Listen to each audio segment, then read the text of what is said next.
जय हिंद। तो बिहार का गौरव चैनल में आप सबों का स्वागत है। आज हम जो है फिजिक्स में प्रकाश का परावर्तन चैप्टर में गोलीय दर्पण से संबंधित सारे बातों को जानेंगे।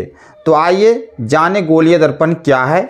देखिए तब गोलीय दर्पण के बारे में, क्योंकि प्रकाश का परावर्तन जो होते हैं समतल दर्पण से भी होते हैं और गोलीय दर्पण से भी होते हैं। तो इससे पहले वाले वीडियो में हम लोग जान चुके हैं कि प्रकाश का परावर्तन समतल दर्पण से कैसे होते हैं। इस वीडियो में हम लोग ये जानेंगे कि गोलीय दर्पण से प्रकाश का परावर्तन कैसे होते हैं, गोलीय दर्पण का निर्माण कैसे होते हैं, किस प्रकार से गोलीय दर्पण बनते हैं और गोलीय दर्पण कितने प्रकार के हो सकते हैं, उसके बारे में इस वीडियो में हम लोग जानेंगे। तो देखिए गोलीय दर्पण, जिसका अंग्रेजी होता है एस्फेरिकल मिरर। क्या होता है? एस्फेरिकल मिरर। गोलीय दर्पण मुख्य रूप से दो प्रकार के होते हैं। कितने प्रकार के होते हैं? दो प्रकार के। अवतल दर्पण, जिसको कहते हैं कॉनकेव मिरर। क्या कहते हैं? Concave mirror. ये देखिए अवतल दर्पण है, इसका देखिए जैसे कि यहाँ अवतल दर्पण कैसे होता है, इसका आकार देखिए। उसके बाद दूसरा होता है गोलीय दर्पण में उत्तल दर्पण। कौन दर्पण होता है? उत्तल दर्पण, जिसको कहते हैं कॉन्वेक्स मिरर। क्या कहते हैं? Convex mirror. ये उत्तल दर्पण हो गया। अब हम ये जाने कि गोलीय दर्पण जो दो प्रकार के होते हैं, अवतल और उत्तल, ये बनते हैं कैसे, ये कहाँ से आते हैं। तो देखिए तब हम क्या करते हैं, कोई खोखले गोले लेते हैं। देखिए मान लीजिए यह एक खोखले गोले है, किसी खोखले गोले का ही भाग होता है ये अवतल दर्पण। उत्तल दर्पण क्या होता है? किसी खोखले गोले का भाग होता है। जैसे मान लीजिए हम यहां से इसको काट करके अलग कर देते हैं और इसको भी इधर से काट करके अलग कर देते हैं, तो ये दोनों भाग हो जाता है दोनों साइड। यदि हम इसको क्या करते हैं, भीतर से पेंट कर देते हैं, जैसे मान लीजिए इधर से पेंट कर देते हैं,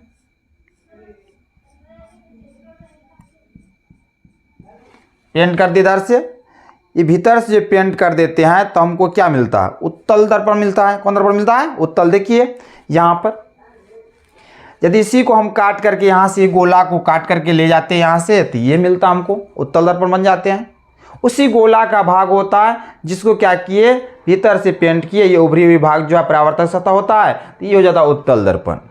ऐसी खोखले गोले क्या करेंगे, बाहर से यदि हम पेंट कर देंगे, देखिए यहाँ पर हम इसको पेंट कर रहे हैं, मान लीजिए ये भाग जो होता है इसी खोखले गोले का है ना, यदि हम बाहर से इसको पेंट कर दिए, ये परावर्तक सतह धंसा हुआ हो जाता है, तो हमको ये प्राप्त होता है। देखिए यही हमको प्राप्त होगा, जिसको हम क्या कहते हैं? अवतल दर्पण। क्या कहते हैं? अवतल दर्पण। इससे हमको ये प्राप्त हो जाता है और इससे ये प्राप्त हो जाता है। इस प्रकार क्या होता है, यही खोखले गोले का कोई भाग होता है जिसको हम बाहर से पेंट करते हैं, अर्थात ये उभरा हुआ भाग जो है इस पर यदि हम पेंट कर देते हैं और इसका परावर्तक सतह धंसा हुआ रहता है, तो अवतल दर्पण प्राप्त हो जाता है। और इसी जो है खोखले गोला का यदि भीतर से हम इसको पेंट कर देते हैं, अर्थात ये धंसा हुआ भाग पर यदि हम पेंट कर देते हैं और ये उभरा हुआ भाग परावर्तक सतह होते हैं, तो ये हो जाता है अवतल दर्पण। कौन दर्पण कहता है? उत्तल दर्पण। कौन दर्पण हो जाता है? उत्तल दर्पण। देखिए यहाँ पर भीतर से पेंट किए तो ये हमको मिल रहा है, जो कि उत्तल दर्पण कॉन्वेक्स मिरर होते हैं। और उसके बाद क्या होता है, कोई भी दर्पण, चाहे वह समतल दर्पण हो या गोलीय दर्पण हो, कोई भी दर्पण का जो है पेंट किया हुआ भाग जो रहता है वह दाहिनी साइड पेंट किया जाता है। किस साइड पेंट किया जाता है? दाहिनी साइड। दायां साइड क्या होता है, उसका पेंट किया हुआ रहता है।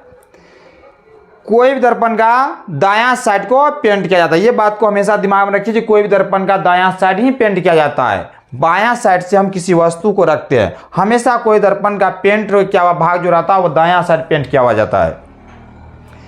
यहाँ पे देखिए ये अवतल दर्पण जो है इसका इस साइड से पेंट किया हुआ है, ये परावर्तक सतह धंसा हुआ है, तो ये हो जाता है अवतल दर्पण। कौन दर्पण? अवतल दर्पण।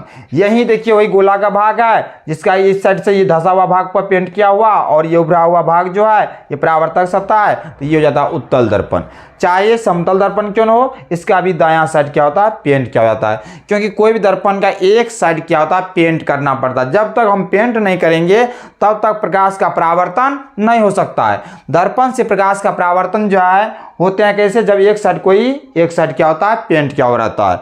और कोई भी दर्पण का पेंट किया हुआ जाता है जो भाग, वह दाहिने साइड यानी दाहिना साइड जो है पेंट किया जाता है। हमेशा इस बात को दिमाग में रखिए कि कोई भी दर्पण का दायां साइड से ही पेंट किया जाता है और बायां साइड से वस्तु को रखा जाता है। तो इस प्रकार से देखिए, गोलीय दर्पण जो होता है दो प्रकार के होते हैं, अवतल दर्पण और उत्तल दर्पण। इसका निर्माण कैसे होते हैं, तो किसी खोखले गोले का ही भाग होते हैं, जिसको क्या करते हैं, यदि अंदर से पेंट कर देते हैं तो उत्तल दर्पण हो जाते हैं, और बाहर से पेंट कर देते हैं इसी को तो हमको अवतल दर्पण प्राप्त होता है। तो ये गोलीय दर्पण क्या होता है, किसी खोखले का भाग होते हैं। इस प्रकार से हम गोलीय दर्पण का परिभाषा भी दे सकते हैं। पूछ दे बोर्ड एग्जाम में, कोई परीक्षा में पूछ दे जो गोलीय दर्पण का जो है, गोलीय दर्पण को परिभाषित करे, तो हम दे सकते हैं अपने शब्दों में, क्या दे सकते हैं, किसी खोखले गोले का वह भाग, किसी खोखले गोले का वह भाग जो परावर्तक सतह हो, जो परावर्तक सतह हो, गोलीय दर्पण कहलाते हैं। कौन दर्पण कहलाते हैं, गोलीय दर्पण। अपने शब्दों में परिभाषा दे सकते हैं गोलीय दर्पण का, फिर से सुन लीजिए। गोलीय दर्पण का परिभाषा क्या होगा, किसी खोखले गोले का वह भाग जो परावर्तक सतह हो, उसे हम क्या कहेंगे, गोलीय दर्पण, यानी कि स्फेरिकल मिरर कहेंगे। गोलीय दर्पण कितने प्रकार के, दो प्रकार के। अवतल दर्पण, अवतल दर्पण देखिए, अवतल दर्पण की परिभाषा कैसे होगा, तो देखिए अवतल दर्पण में लिखेंगे, अवतल दर्पण की परिभाषा हम दे सकते हैं, वह दर्पण जिसका परावर्तक सतह, देखिए इसे ये जो है ये साइड, ये परावर्तक सतह, इस साइड से पेंट किया हुआ है, हम देख रहे हैं। ये साइड क्या है, इसका पेंट किया हुआ भाग है। इस साइड क्या है, परावर्तक सतह। परावर्तक सतह क्या है, धंसा हुआ है। तो अवतल दर्पण की हम परिभाषा दे सकते हैं, वह दर्पण जिसका परावर्तक सतह क्या हो, धंसा हुआ हो, जिसका परावर्तक सतह क्या हो, धंसा हुआ हो, उसे हम क्या कहते हैं, अवतल दर्पण यानी कॉन्वेक्स मिरर कहते हैं। क्या कहते हैं, सॉरी, कहता है कॉनकैव मिरर कहते हैं, अवतल दर्पण या कॉनकैव मिरर कहते हैं। देखिए, और दूसरा भी जो हम परिभाषा दे सकते हैं, दो रूप से भी परिभाषा, दो प्रकार से भी दे सकते हैं अवतल दर्पण का परिभाषा। दूसरा परिभाषा देखिए क्या हो सकता है, जिस दर्पण का वक्रता केंद्र, जिस दर्पण का वक्रता केंद्र परावर्तक सतह की ओर हो, उसे हम अवतल दर्पण कहते हैं। अवतल दर्पण क्या होगा, वक्रता त्रिज्या, वक्रता केंद्र जो होगा, गोला का केंद्र जो होगा परावर्तक सतह की ओर होगा। लेकिन क्या होता है, उत्तल दर्पण में परावर्तक सतह के विपरीत और होता है वक्रता केंद्र। वक्रता केंद्र किसको कहते हैं, ये गोले के केंद्र होता है, ये गोला होगा, इसका केंद्र भी होगा ना, इस गोले के केंद्र को ही वक्रता केंद्र कहते हैं। गोले के केंद्र को ही वक्रता केंद्र कहते हैं। तो जिस दर्पण का वक्रता केंद्र परावर्तक सतह की ओर हो, उसे हम अवतल दर्पण कहते हैं। या दूसरा परिभाषा से पहले बताया है, जिस दर्पण का परावर्तक सतह धंसा हुआ हो, जिस दर्पण का परावर्तक सतह धंसा हुआ हो, उसे हम कौन दर्पण कहेंगे, अवतल दर्पण यानी कि कॉनकैव मिरर कहेंगे। और उत्तल दर्पण का यानी कॉन्वेक्स मिरर का परिभाषा क्या हो सकते हैं, तो जिस दर्पण का परावर्तक सतह, देखिए ये परावर्तक सतह, इस साइड से ये पेंट किया हुआ है, तो जिस दर्पण का परावर्तक सतह उभरा हुआ हो, उसे हम क्या कहेंगे, उत्तल दर्पण कहेंगे। जिस दर्पण का परावर्तक सतह उभरा हुआ हो, उससे हम क्या कहेंगे, उत्तल दर्पण कहेंगे।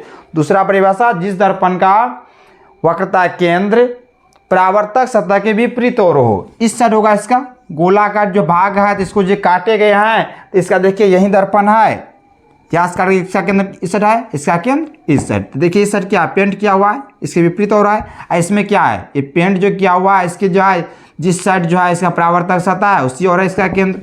तो उत्तल दर्पण का हम दूसरा भी परिभाषा दे सकते हैं, जिस दर्पण का वक्रता केंद्र परावर्तक सतह के विपरीत ओर हो, उसे हम क्या कहेंगे, उत्तल दर्पण। या जिस दर्पण का परावर्तक सतह उभरा हुआ हो, उसे हम क्या कहते हैं, उत्तल दर्पण। तो हम लोग इस वीडियो में ये जानिए जो गोलीय दर्पण किसे कहते हैं, गोलीय दर्पण कितने प्रकार के होते हैं, गोलीय दर्पण का निर्माण कैसे होते हैं, कैसे बनते हैं गोलीय दर्पण, और कोई भी दर्पण का पेंट जो किया हुआ जाता है किधर से पेंट किया जाता है, इस वीडियो में हम लोग ये जाने। दूसरे वीडियो में जो है इस गोलीय दर्पण से संबंधित ये बात हम जानेंगे कि गोलीय दर्पण से किसी वस्तु का प्रतिबिंब कैसे बनते हैं, कहाँ पर रखते हैं वस्तु को तो उसका प्रतिबिंब कैसा बनता है और कहाँ बनते हैं, ये सारे बातों को हम दूसरे वीडियो में जानेंगे। इस वीडियो में हम यहीं तक रहेंगे। जय हिंद, जय भारत।